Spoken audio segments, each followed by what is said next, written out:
How you doing today?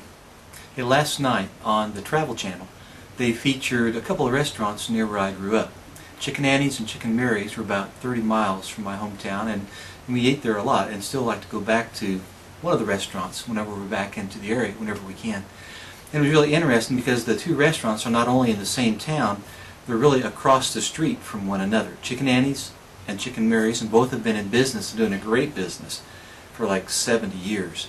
But pretty much a person is a Chicken Annie's person or a Chicken Mary's person, and as they said at the competition last night, it was pretty clear there was a division between the two. There was a Chicken Annie's group and a Chicken Mary's group, and you were on one side or the other, and there was not much ground in between. And so that made it pretty clear cut who you liked, who you were for, and if you were glad or sad about who won the competition. As I think about Jesus coming into the last week as he enters Jerusalem, it wasn't nearly so simple. Pro-Jesus, con-Jesus, for him, against him. It wasn't quite that simple. There are a lot of things going on, a lot of different groups there, a lot of different kinds of people, different positions and thoughts, and that's where we're going to be heading for this Sunday. We've been really in the last week for a while. We spent 4 weeks, 4 Sundays, in the upper room, which had occurred on Thursday night before Jesus was arrested and taken to the cross. What we're going to do this Sunday is actually backtrack a bit then to chapter 12 and pick him up as he begins that last week, and then just press on through the triumphal entry, and then the next weeks through the garden, the cross, the empty tomb, and the appearances after the resurrection. So what I'd like for you to do this week is to read through chapter 12.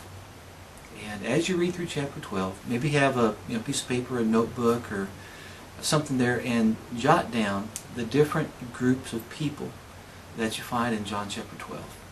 And just give them a title. And then right beside that, what's their position? Where are they at? Some are excited, some are confused, some are angry, that kind of a thing. And you may come up with maybe a couple of handfuls of different groups of people. Read through 12, jot down the groups of people, give them a title, write down next to it their position, where they are regarding Jesus. And then one other thing, find yourself in the picture. What group do you most identify with? And be honest, give it some thought.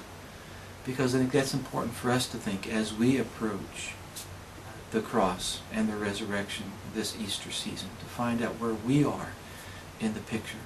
Because it's the same today as it was then. We have to make a decision. And decision time is coming quickly.